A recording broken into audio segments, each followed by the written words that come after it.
Bonjour sœur, elongo na libota. Mpona lelo efali biso nyonso tozala wana, me mpona makambo ya misala yo yebi kaka esaliki moi tozala eza te, yango tosali kaka petit video oyo mpona likambo ya monene oyo ekwelaki biso ya liwa ya mama. Bango basali deja part na bango, baboti mpe batekoli bango bakei, totikali mboka ya bana na bana. Eloko nini oyo mama oyo alaki kosala so basali yango vraiment balaki kotouche yango wana nde yo mpe obe bino mpe fo bopratike eloko wana yango parceke yango nde ezali richesse ya monene oyo batikeli biso kopratike yango, kolakisa mpe epai ya bana kibo moko ezala kati na bino, epai ya bayaya, epai ya baleki bobokola mpe bana na kimia. Tomona ye na biso mbala nsima mama akutaki kotika biso, tozalaki okura biso nyonso.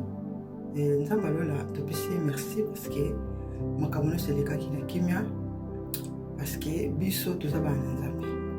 Toza bana na Nzambe, toza na bamoma totravesaka badifficulté. Toza na bamoma moko makambo ekomela biso mosusu ozokomituna pourkui ekomelinga, mais toza na choix te, tokolongola eloko te. Eloko kaka tosala etanke biso toza bana na Nzambe eza kaka po tosupporte. Bible elobi chaque chose a son temps.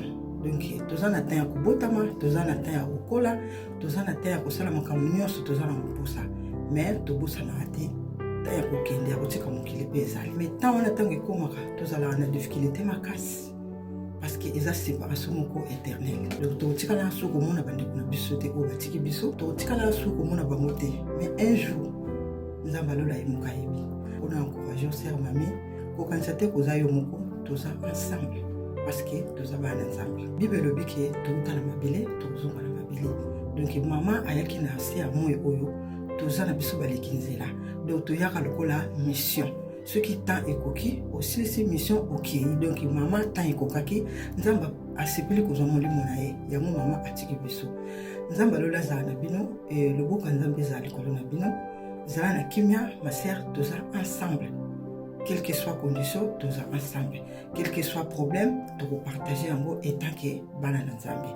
En tout cas, lola et fungama, l'écolo ya famille na yo, le beau quand Nzambe za l'écolo ya famille na yo, soit kimia, mukile pesa kimia te. Yebiki kimia utana na lola, Nzambe mtapesa biso kimia. Pour ceux qui yo zangi kimia, Nzambe biso kimia o bosa na nuance. Mais ceux qui zangi kimia, Nzambe soit zangi so o zangi kimia Nzambe, wan des problème. Mais nayebi ke Nzambe azali azopesa bino kimia, nayebi ke okoka ko surmonter douleur oyo, mais na nzela ya Nzambe okoka ko sepela un jour. C'est normal parce que c'est la vie. Donc la vie tobotamaka, la vie tokufaka.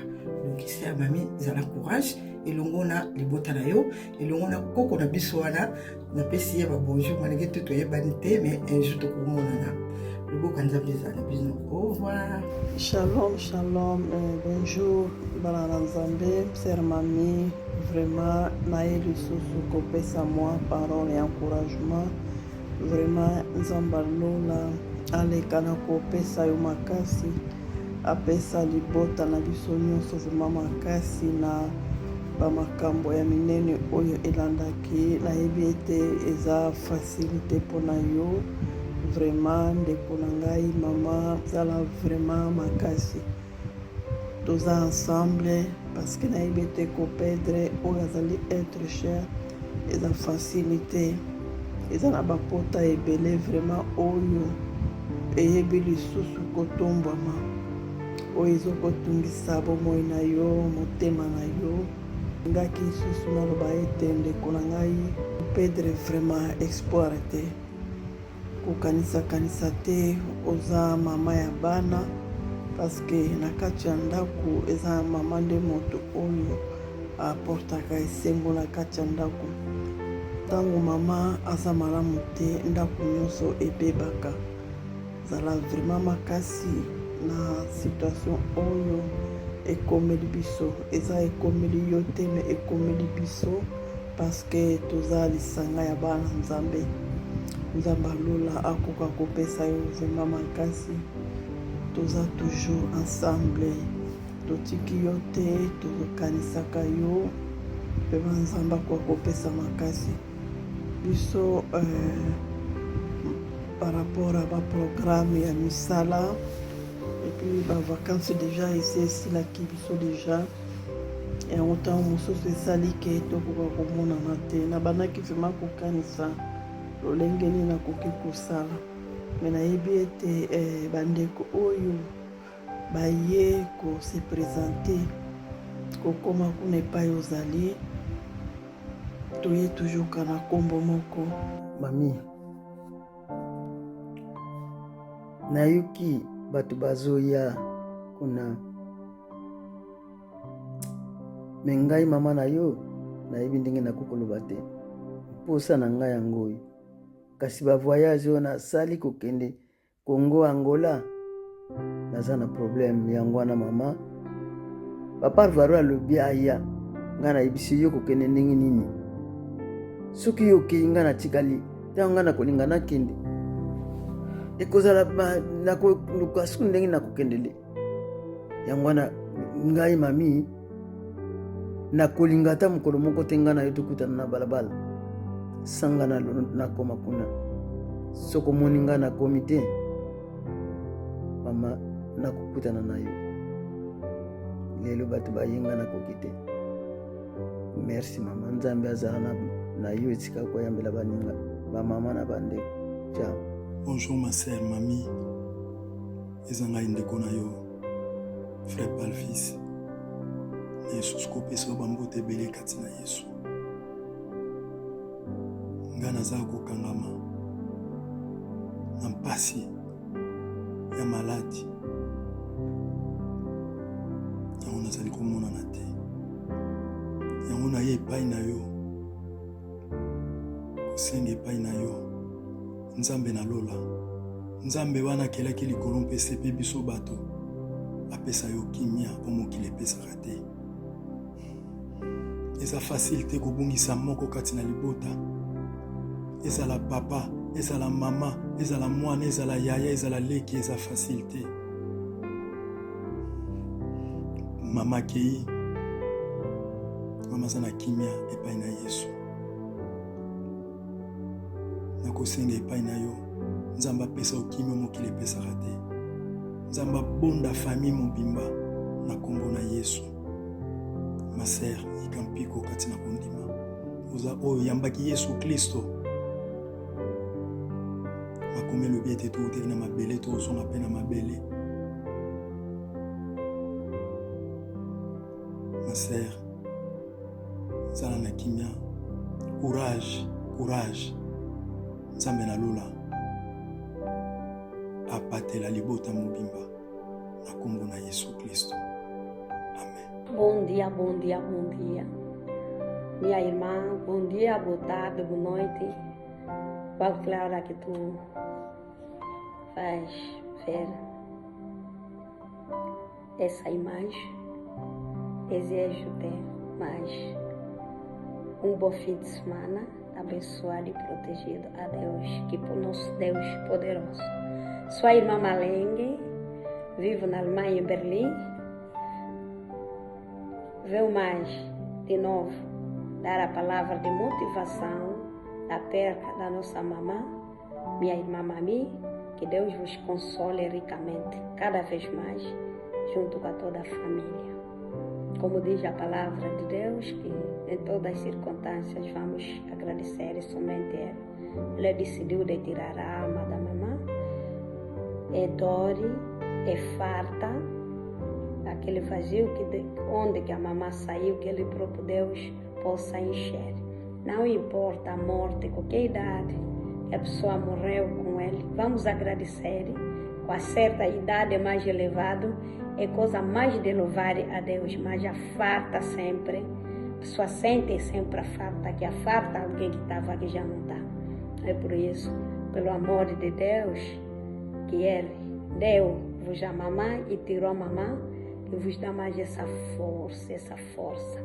Zambi kakala yeno, zambi kalulunda, kaluvane dienga, ovumo no amwanda velela. Wakala yeno, família de Aukulu, tuko wawia kwa yele, beijo, minha irmã, beijo, te amamos. Onde há tristeza, quando vem a tristeza, como diz os Salmos, canta o louvor da alegria. Obrigada, minha mãe. Beijo a todos. Alô, Mami. Bonjour, boa tarde, minha irmã, boa tarde. Em primeiro lugar, eu queria mesmo de começar a apresentar os meus pésamos. Os meus pésamos pela perda da nossa mãe. Pela perda da nossa mamã, eu apresento-te os meus sinceros pésamos no fundo do coração. Uma dor pela perda da nossa mãe. É uma dor perder alguém que nós amamos tanto, mas com certeza que a sua alma está bem descansada na mão do Senhor. É caminho de todos nós. Ninguém vai escapar dessa, minha irmã. Quando o dia chegar, então, ninguém vai dizer não. Quando Deus fala assim, ninguém pode dizer não. Meus pésamos, minha irmã. Peço a minha sincera desculpa, porque quando os problemas aconteceram, eu não tinha mesmo como nem contactar a minha irmã, nem contactar qualquer pessoa que tinha mesmo problema de telefone, que não tinha mesmo como, chamar a minha irmã para me desejar os meus profundos sentimentos de pésamos. Mas sabemos que a Bíblia diz que em toda circunstância nós devemos agradecer a Deus. Sendo filhos de Deus, devemos agradecer a Deus em tudo que acontece na nossa vida. Porque podemos estar nos perguntar por quê, meu Deus, por quê? Mas nesse porquê, Deus sabe por quê. Zambazi mamá, Molibo na Vipe Manakimia, todos nós vamos passar nessa situação. Quando a hora chegar, como eu disse, ninguém vai passar a dizer que não. Porque Zamba só que tem porque não quilômetro estamos a viver, somos todos passageiros. Então, desejo que Deus possa dar a paz, que Deus possa consolar os corações, que Deus possa habitar no meio de você, com a família. Shalom, mamãe. Como representante dos demais familiares acerca da ressurreição e a vida em Cristo, este aqui é o Paulo aos Tessalonicenses 4:13. Não quero, porém, irmãos, que sejais ignorantes acerca dos que já dormem, para que não vos entristeçais como os demais que não têm esperança. Porque se cremos que Jesus morreu e ressuscitou, assim também aos que em Jesus dormem, Deus os tomará a trazer com ele. Dizemos-vos, pois, isto pela palavra do Senhor, que ficamos vivos para a vinda do Senhor, não precederemos os que dormem, porque o mesmo Senhor descerá do céu com alarido e com voz de arcanjo e com a trompeta de Deus, e os que morreram em Cristo ressuscitarão primeiro. Depois nós, os que ficamos vivos, seremos arrebatados juntamente com eles nas nuvens e encontrar o Senhor nos ares, e assim estaremos sempre com o Senhor. Portanto, consolai-vos uns aos outros com estas palavras. Esta é a nossa consolação, mas contudo, mesmo quando nós saímos de África para a diáspora, as pessoas que nos acompanham no aeroporto ficam emocionados, um pouco de lágrimas, porque a separação é sempre doloroso, mas a esperança em Cristo é de nos encontrarmos mais uma vez. Memória da mamãe Ana, uma mulher muito, tu que é na francês, douce. Eu me lembro que a primeira vez que eu entrei na vossa casa era quando fui visitar a nossa geração de pinico. Bebê na bicho é pinico, bote na yoku, né? Ou como de já mamãe nene, mas você é a nossa referência. E a mamãe abriu a porta. O menino que ela abriu a porta disse: Yama wete, eu tá lá bebê na bino? Wana bebê na biso. Donc moi simoko très douce, très douce. Então dá para entender que só como monia clara, o monia bela, o moni mamami, donc douceur wana euta epai ya mama. Papa topesa nimbote bonsoir, papa bonsoir, baleki singa na que na chambre botar a bebê na biso. Essa é a memória que eu tenho dela. Na igreja, sempre aquele sorrir, azalaki na sorriso assim, como os ingleses dizem, sweet. Então, essas são os tesouros que ela deixou, as memórias puras que nós vamos continuar a guardar. É aquele sorriso. Mas a separação, sim, a separação dói. Ninguém quer lhe separar, principalmente de alguém que tanto você considera e ama, ninguém quer lhe separar. Mas, como diz o Paulo, ela não morreu, ela está dormindo, é um sono profundo. Eles todos que já precederam, já foram, é um sono profundo, Bazucolala.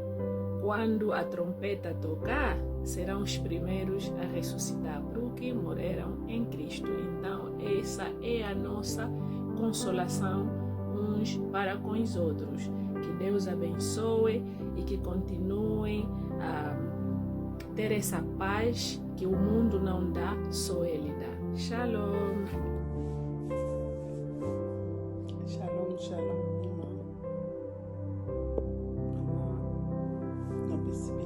Na libota mobima mbote na kombo na Yesu ebandi na yo mama mpe na bana mpe na koko na biso na ela mpe na libota oyo baza mosika na Afrique obie na Europe na ye na mwaye oyo mpona koya encore une fois kopresente mes sincères condoléances na likambo ya monene oyo ekoyelaki biso na perte ya mama na biso ana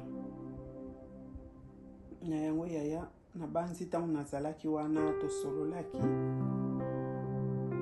me bible ezoloba na biso toprie sans cesse ningo oloba meme tosololaki se toza wana ntango nyonso kaka mpona kofortifie parceke makambo ntango eyaka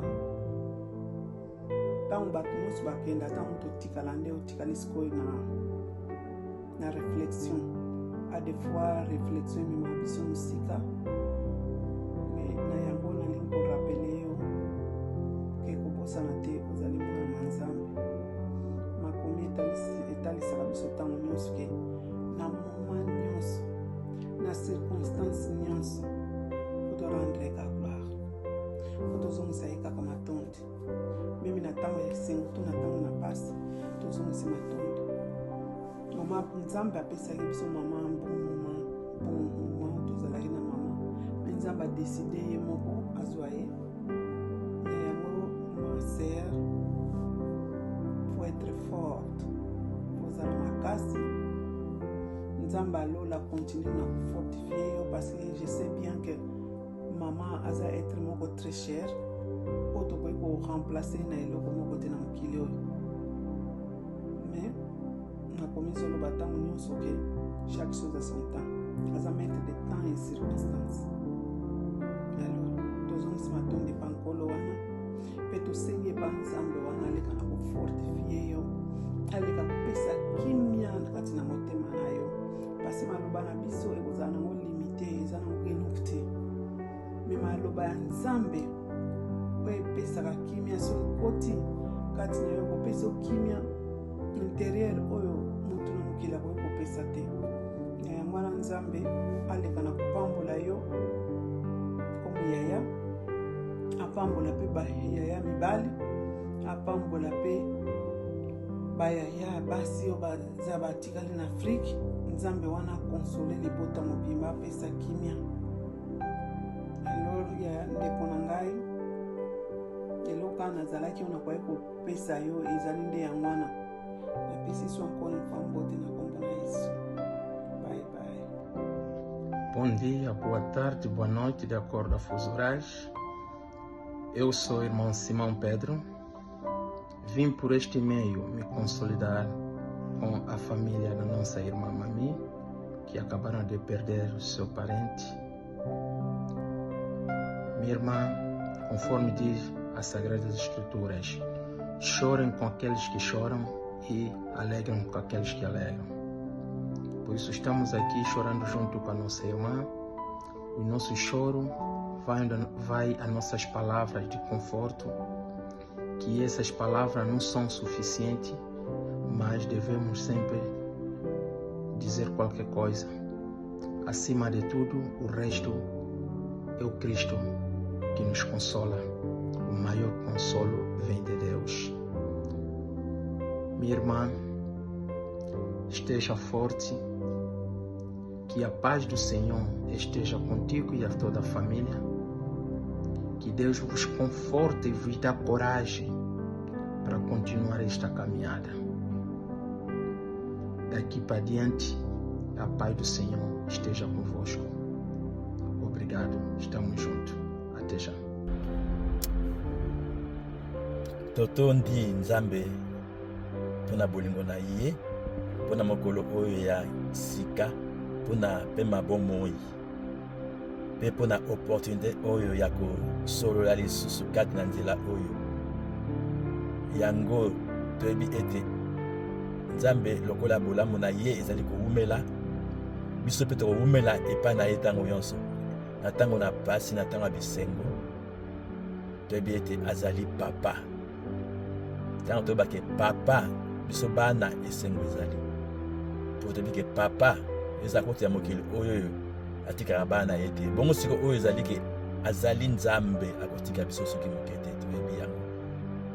Na ntango oyo pe toyebi ete liwa ya ndeko na biso, mama na biso, ezali gain, ezali perte te, po ete ayebaki Yesu Masiya.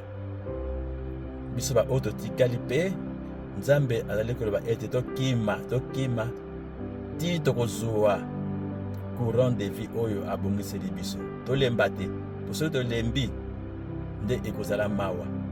Me toyebi ete na makasi na Nzambe, makasi ya Molimo Santo, biso pe tokokima ti tokozwa courant de vie oyo Nzambe abongiseli biso.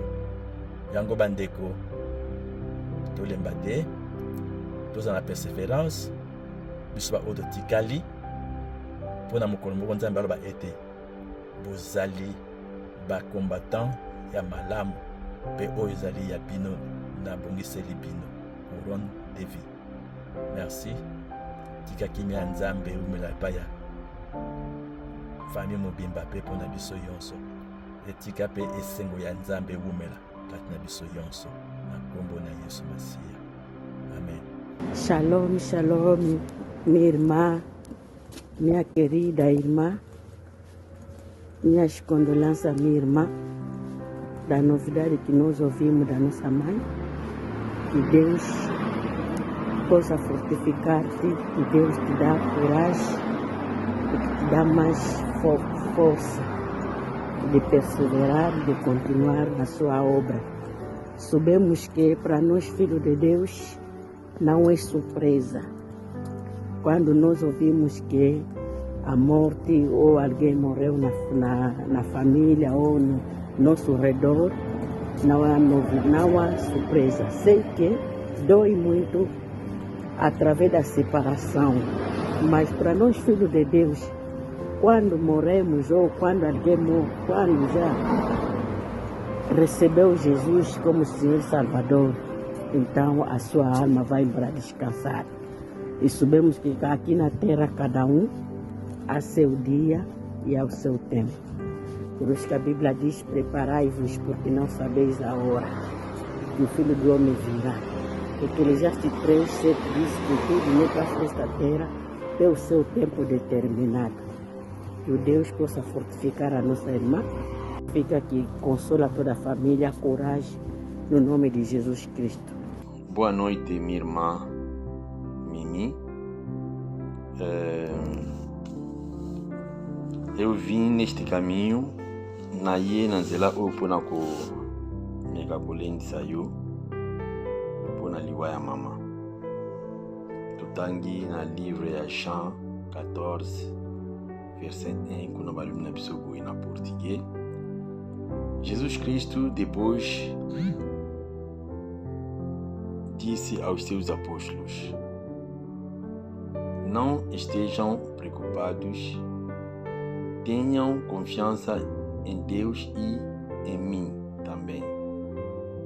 Na suisika wana liloba oyo totangi ezoloba na biso ete tozala na préoccupation te eloko ye alingi esika wana yango oyo tozala na préoccupation te me biso zo tokufeli tozala na préoccupation kasi yesu alobi na biso ete tozala na préoccupation te awa ye alobaki yango mpo ntango na liwa epusanaki deja pembeni abandaki koexplike deja andaki koexplike ke na ndako na tata na ye aza na bisika ebele mpo na moko na biso toyebi histoire oyo soki alobi ete tose préoccupe te ya solo tose préoccupe te mutu nyonso oyo azali na kondima ya makasi azalaka na préoccupation mais na profonde ayebi ete vie éternelle ezali yango na yesu alobaki ete tozala na préoccupation te mpo ayebaki ete vie éternelle ezali yango wana liwa ezali suka te kasi ezali mpe ebandeli suka mpo na vie na biso terrestre